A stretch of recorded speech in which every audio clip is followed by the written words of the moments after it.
Okay, just testing the mic, see if everything works and how my mic levels are doing. Okay,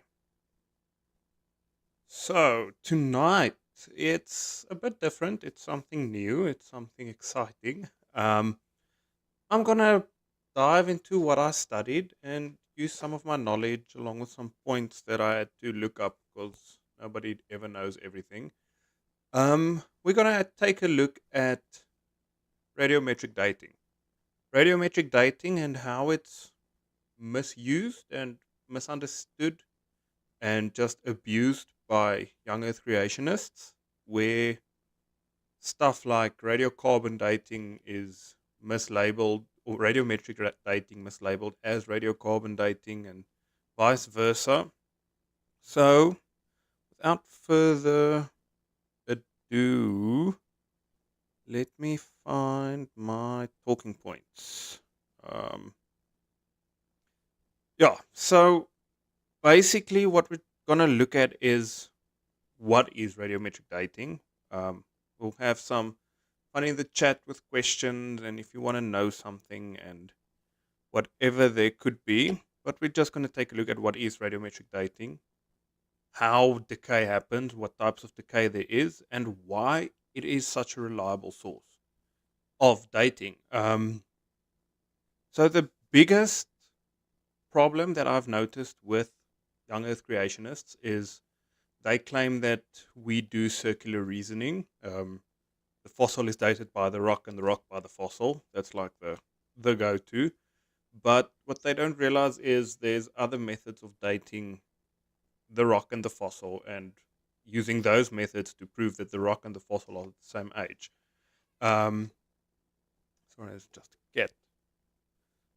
So yeah, let's get into it. So let's start with um, first, radioactive decay. So, in nature, when we look at something like carbon 14, so I'm going to focus on carbon 14 because that's the major one that everybody is mainly familiar with. We'll take a look at some of the other ones that is used and misused as well. So, in nature, we get isotopes. So, different mass values for the same element. You get carbon 12, carbon 14. Now, carbon 14 is unstable and it decays to carbon 12. Now, if you start with 100 molecules of carbon 14 and you don't add any new ones, they will decay, all of them, to carbon 12. And that's the whole premise of what radiometric dating works on. So it's carbon 14 to carbon 12, it's potassium to argon, it's uranium to lead. There's I can't think of another one now, but those are the main ones that's usually used. Now, the nice thing is carbon 14 is used for stuff that used to be alive because we eat carbon, we get carbon into our blood or into our body. As soon as we stop ingesting, the carbon in our body decays from 14 to 12. And that's about the end. Now, to get from carbon 14 to carbon 12 and to get a value on an age, there is a few calculations that has to be done. But first of all, what we have to look at is the ratio. So if we have a ratio of 2 to 1, so we have two parent isotopes, so two carbon 14s and one carbon 12. That means in total we had probably three carbon 14s and one decayed. And with that, we have to also consider the half-life. Now, I think half-life of carbon 14, mm, somewhere in the tens of thousands. Just quickly check here. That's not. So it's five. No, let's say 6,000 years. So if you, in your ratio, had 10 to 20, let's say. So you had 10 carbon 14s from a total of 30 decayed. You can extrapolate an age using, so instead of half of it, or let's do a 1 to 1 ratio because that would be easier. 10 carbon 14s of a total of 20 decayed. That means a total of most likely 57,000 years past, because carbon has a half life of 5,700 years. For one isotope to decay to half of its original activity, it takes about 5,000 years. And that's what half life is, and that's how radiometric dating is used, more or less. So you also get something optic stimulating. I can't remember. I did write it down here somewhere. Optically stimulated luminescence, which is a different type of radiocarbon dating or radiometric dating, but it's or a different type of dating, but it's not necessarily radiometric dating. But if we get back to the topic at hand, is if we take half lives as they are today, we can backtrack, so we can back calculate exactly how old stuff were. Now, the biggest argument from the young Earth side is that half lives changed. Now, ever since we've been studying half lives, they have not changed. I've had the privilege of calculating half life in a lab. Half life is a constant. Half life is used daily in medicine. If you ever had if you had to get your thyroid screened, you would have drank something that has radioactive iodine in it. That has a half life of like 6 hours. So within 6 hours, half of the activity. Within another 6 hours, another half, another half, another half, and you'd get the point. So if half lives were never constant, stuff like that would not work, which is quite an interesting argument from the young Earth side, because the young Earth always puts out these claims and claims and claims without the facts to really back it up. Whereas if you take a look at the science behind it all, it's very very backed up, and there's a lot of research in this. And it's not something like the flat Earth, for example, where somebody can just say, "But it's CGI, it's fake images, it's a fisheye lens, it's whatever it is." It's difficult to say it's a fisheye lens if it's used daily. And I know we also use GPS and stuff like that daily, but in practice, a lot of people don't think like that. But if you go into a hospital, or in if there's nuclear power near you, it's used daily. You use that daily. And if half lives were not constant, we wouldn't have been able to do it so efficiently. That's the biggest problem with this. So if we just take a look at some of the types of radiocarbon dating that we do have out there. And again, feel free to ask your comments, your questions in the comments.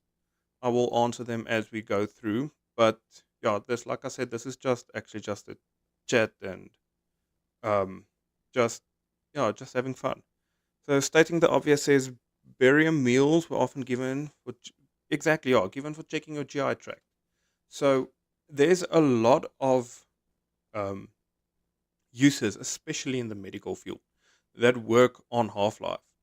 If you've ever gone for if you have prostate problems, you can get gold seeds planted into your prostate, which are radioactive gold seeds, which continuously radiate your prostate to help to ensure that it doesn't grow or to shrink in size. And those also have a half life. After an X amount of years, they are no longer effective.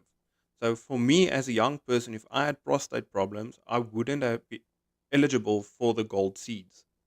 Whereas if you are 60, 70 plus, it's a viable option, because you will most likely not live longer than the time it takes for all those seeds to decay. So there are a bunch of medical applications that work on half life, and it's a very very thoroughly studied field. So it's very infuriating, I think, is the right word. I've got this, call it a pet peeve, of people with a just a mistrust of science, and always calling it the establishment and the man, and they're always trying to lie to you, and that really like Peter Griffin says, that grinds my gears.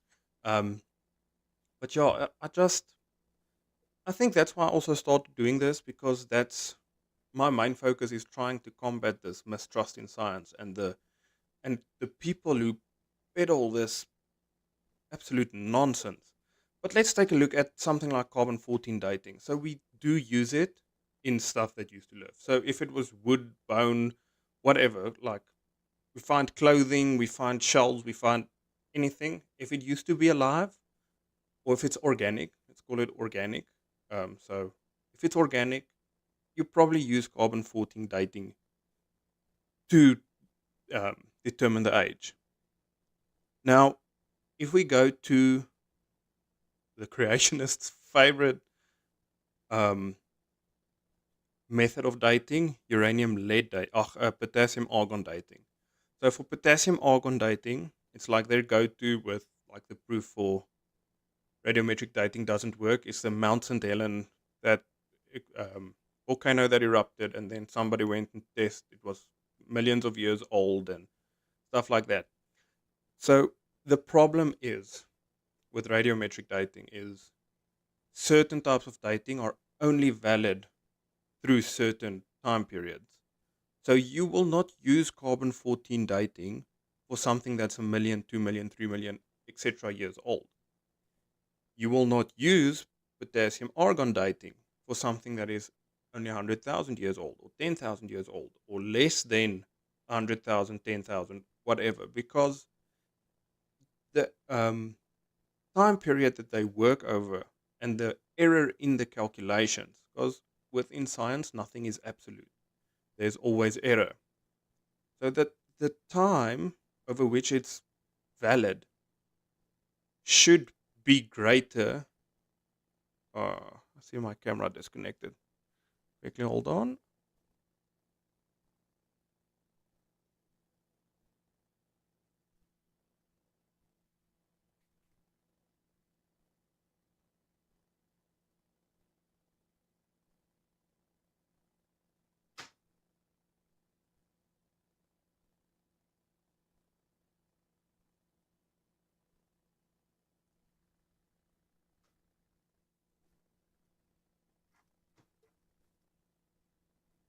Okay, and I think we're back. Seems like it. Um, okay, get this back front and center. Okay. Um, yeah, it's a bit late for the camera. Went to sleep. So what I was getting at was I lost my train of thought now. Oh yeah. So if you work over a period that is less than the error in the calculation, it's no longer valid. And that's exactly what happened with the Mount St. Helens story. So with Mount St. Helens, they used potassium argon dating, which is I think it's over a million years that's only valid. Um, or a billion, yeah. So it's 1.25 billion years is the half life of potassium argon dating. Now, if you use potassium argon dating on something less than a million years old, you will have error in your calculation, which is greater than that million years, which does not work. Now, the young Earth crew used potassium argon dating on the rocks at Mount St. Helens to prove that radiometric dating doesn't work. Yet they fail to think about when to use which type of radiometric dating. That is always the thing with these people. It's the flat earthers, everyone, all of them. If it works to fit your narrative, it works. If it does works and it doesn't fit your narrative, it's fake. So if um, I can use carbon 14 dating to prove that a piece of the cross is, let's say, 3,000 years old, then carbon dating works. But if I use carbon dating to prove that um, a piece of wood comes from 100,000 years ago, right, carbon dating is no longer valid. It's very cherry picking, if that's the word. Um, yeah, so it's very cherry picky from all of them. And that's the biggest problem with any and all of these, um, let's call them pseudoscience peddlers, but it's not really pseudoscience. It's more like science on next. It's they speak enough science to make you believe them, and then they just come like around the corner with their own little narrative. I listened to a podcast the other day that really summed that up, but I can't remember the word now. Um, it'll come to me later. But yeah, so that's the biggest problem. So going on from carbon dating, so what is carbon dating? How does it work? So, like I said, you have isotopes. So carbon 14 is an isotope. So now what happens is the sun hits the atmosphere and it turns nitrogen, which has an atomic number of 14, a mass number of 14, and it turns it into carbon. Okay, so it excites it into carbon. Now that carbon has to decay. For that carbon to decay, it has to get rid of two neutrons to get to carbon 12. And that's where the half life comes in. But now, how we get that carbon into our body, because it happens daily, it's something that still happens, it's not something that happened a million years ago and we can't see it today, is the plants breathe in, or animals eat, or whatever. So, through any plant that you eat, there's carbon 14 in it. The air that you breathe, there's carbon 14 in it, etc., etc. That's how it gets into your body. Now, as soon as you pass, so when you die, there's no more carbon 14 that you take in. So all the carbon 14 in your body starts to decay. Now, yes, while you are alive, it also decays. But we do not live for 1,000 plus years. So the amount that it decays in our bodies is negligible. And also that's why there's error. Understand? So it's nothing is absolute. Okay. So when we die, we stop eating, we stop breathing, so we stop taking in carbon 14 and it naturally decays to carbon 12. And then over 5,000 years, 10,000 years, 50,000 years, whatever, the measurement is taken about how much carbon 12 there is and how much carbon 14 there is. And you take that ratio and you use that to calculate how long ago this creature, plant, person, whatever lived. And that's great because it's been very reliable. And now, if I get a fossil and I date it to 100,000 years ago, and I find it in a piece of rock straight through, I can assume that that piece of rock is 100,000 years old. Now, 10 meters down the road, in the same piece of rock, I find another fossil. Now I can assume that fossil is 100,000 years old. So it's not circular reasoning by using a fossil to date the rock and then use the rock to date the fossil. It's actually calculated. It's not always fossil to rock and rock to fossil. Because what happens is we calculate the age of the first fossil in the rock that it is. Or we calculate the age of the rock and find a fossil in it. And then we can carry on like that. So there is dating the rock by the fossil and the fossil by the rock, but not like the young earth crowd likes to use it. Now, if we go to the next one, like I just said, at Mount St. Helens is the potassium argon dating. Now, yes, potassium argon dating is used mainly for volcanic rocks and stuff like that, but it's not used in volcanoes that erupted 30 years ago. Well, it's not 30 now anymore, it's a bit more. But the idea still stands. If I go to Mount St. Helens today and I do potassium argon dating again, it's not going to work because potassium argon dating is not a short term dating. And why would you want to date rocks that you saw getting formed? It really, yeah. So it's like trying to date your house while you were building it. And you're like, okay, so I built my house 20 years ago. Can someone please come and date it?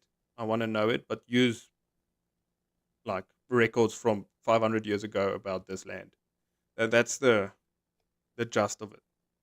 So potassium decays to argon, and argon, which is a gas. So when the rock's melted, all the argon gas escapes as bubbles. The moment when it cools, it hardens, and the clock resets to zero. Any argon found in that rock is then later must have come from potassium. So think about it like this: if you boil water, gas escapes. Now, bubbles come up, and the moment you freeze it and you trap the bubble inside, that gas can't escape. So any gas in there must have come from the moment the water was frozen. That's how potassium argon works. So as soon as the rock settles, the argon can't escape anymore. So when you get a piece of rock, any argon that is inside of it can't have just been injected there. It has to be in there because it was potassium. So any potassium that's in the rock while it was solid started turning into argon. The gas can't escape anymore.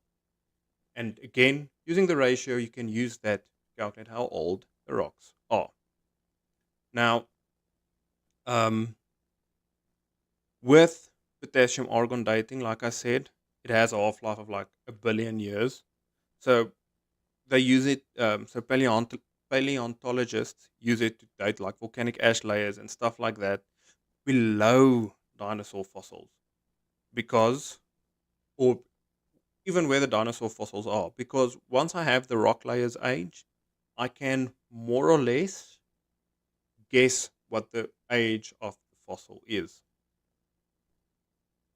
The last one, which is um, like my personal favorite, because it's just how this is exactly how you should think about what radiometric dating is. It's something frozen in time and then turns into something else that couldn't have ever been there. Okay. So uranium lead dating. So uranium lead dating is um, so if you look at a zircon crystal, zircon crystals can't naturally, under any process, have lead in them. There's no natural process that allows zircon crystals to absorb lead. Yet we find lead in zircon crystals. In nature, zircon crystals readily absorbs uranium. And uranium, which is used in power plants and stuff like that, along with plutonium, palladium, and all the other EMs, um, uranium decays to lead. So the only logical option left is that the lead that we find in zircon crystals today used to be uranium.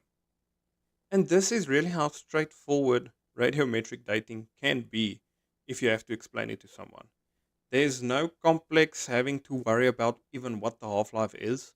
It's you find something where it can't be, so it must have been something else. That's Occam's razor. I mean, come on. It's really not that difficult. Um, but yeah, so those are the basic um, types of radiometric dating. So again, it's it's science, it's fun. This is everything that you can ever send to a young Earth creationist to show them why the radiometric train that they're on does not exist. You can send it to what's his name, Kent Hovind, to Dinosaur Adventureland, man. Tell him, like, wake up and smell the roses. It's not 6,000 years old. Um, yeah. So let's take a break there. I just want just a moment, like, just to go back. So we've went through the three most common radiometric datings and how they work. So now, if there's ever been someone that really frustrates me as Kent Hovind does, now that I've mentioned his name, um, for someone like him claiming to have multiple PhDs and one honorary PhD, and I'm not sure whatever else he meant he has or bought or whatever, and still claiming what he claims. Same with the Answers in Genesis crew. I mean, they to pay a geneticist to say the stuff that they say on Answers News. It really like shocks me. But with this said, this doesn't mean how can I say it? So just because radiometric dating exists doesn't mean the Bible is false. Understand? It's not me now here saying that the Bible's not true. That's that I just like I'm not that guy. I'm not here to debate people and get on Kent's like an atheist podcast or anything whatever he does with his little SpongeBob. It's just think logical. Like I said in that um flat earth textbook video I did, where the guy referenced about um he who hears my words is like a person who builds my house on a firm foundation, something like that. How can you, as a Christian, then not say that science is the word of God? Like, is the word spoken? Because you, as a Christian, have to then believe that the entire scientific establishment, which, believe me, have Christians in them, is just trying to disprove the Bible, which is not the case. If Adam was made from the dust of the ground, does that mean or from a rock? Yeah, like the I think it's also Kent Hovind who said, like I think of that every time. Like Kent Hovind likes to spout this. Well, you're the one who believe in evolution, so you think you come from a rock, and that's what Genesis also teaches. So that it really feels to me that people who try to use the Bible to disprove science doesn't really know the Bible. But yeah, that's my tangent. So just to get through the misconceptions, to get through what um,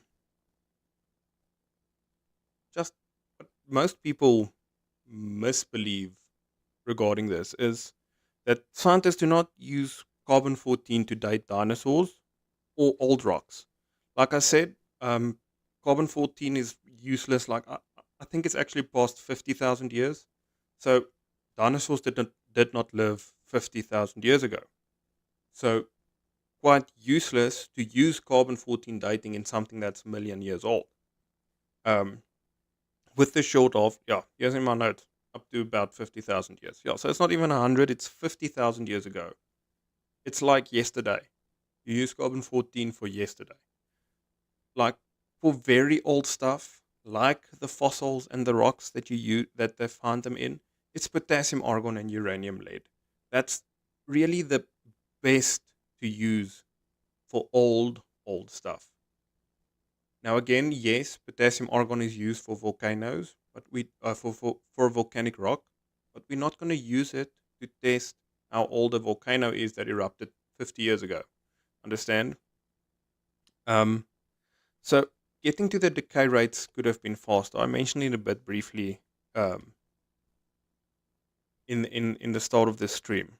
So radioactive decay is it's really like it's one of the almost like one of the fundamental forces.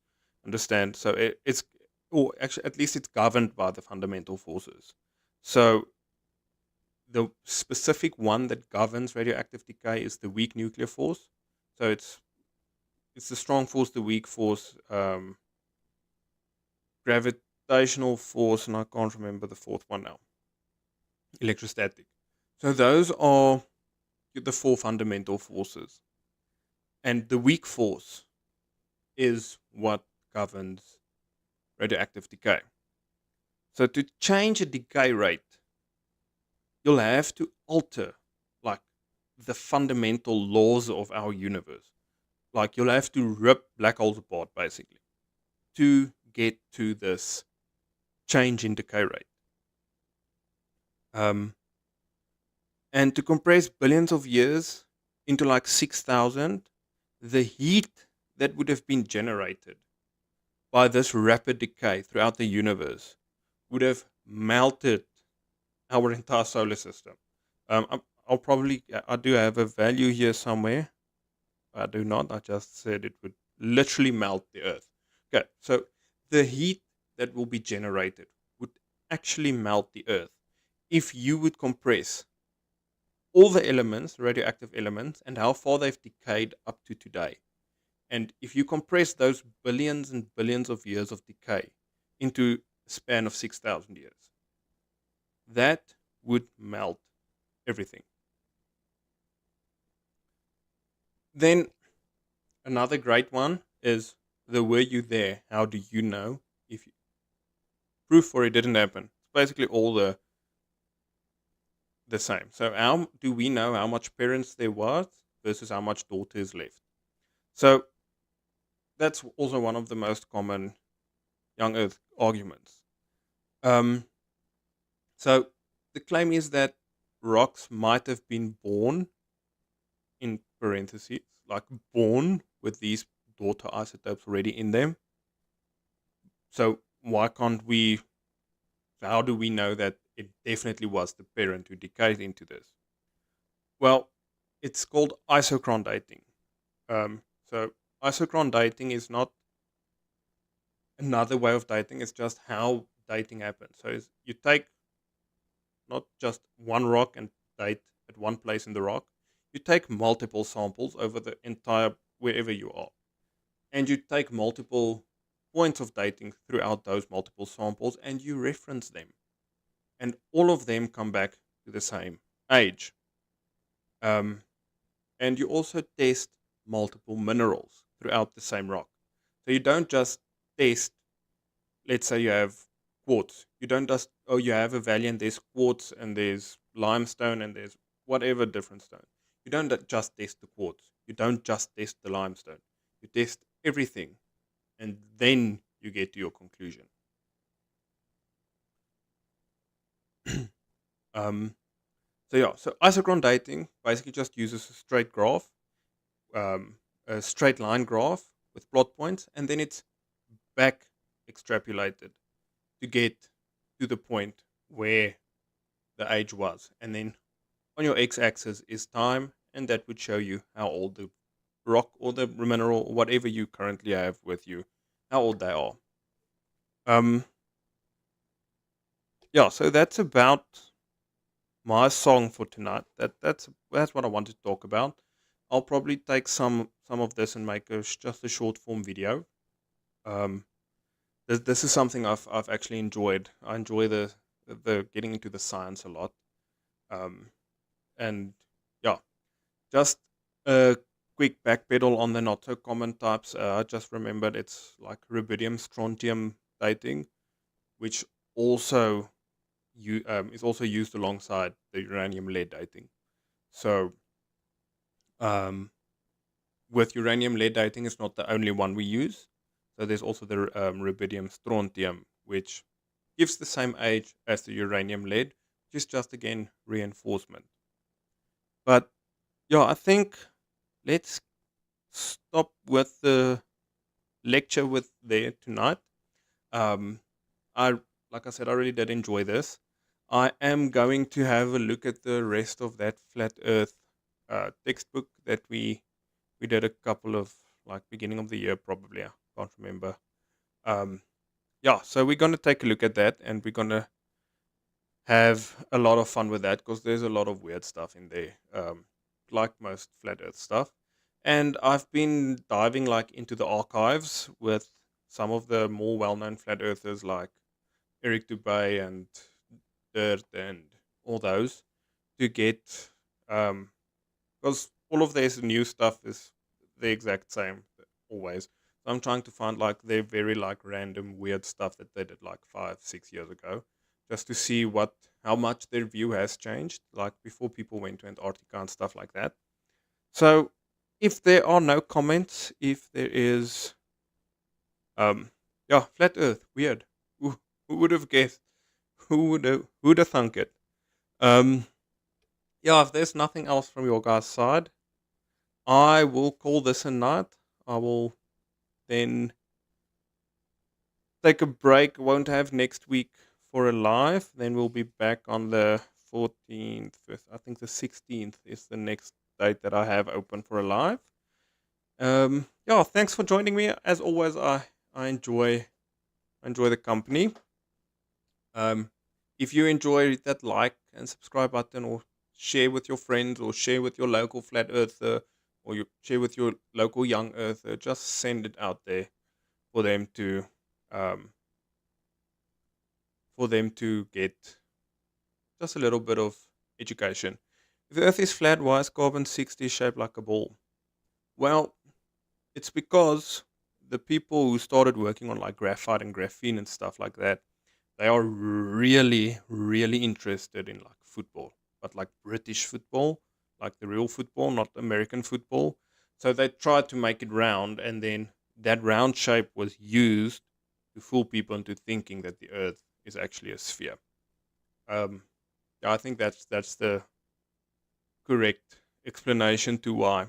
Um, yeah, that's mentioning carbon 60. Yeah, like carbon is actually a very versatile element with what has been done with it, with from your pencil straight through to you breathing it out. So yeah, Buckminster Fullerene. I'm guessing that's the person who invented carbon 60. Um, but yeah, thanks for the evening.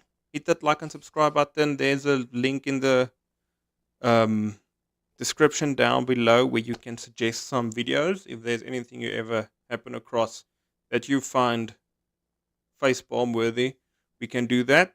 And then enjoy the evening. Thanks for joining. Bye.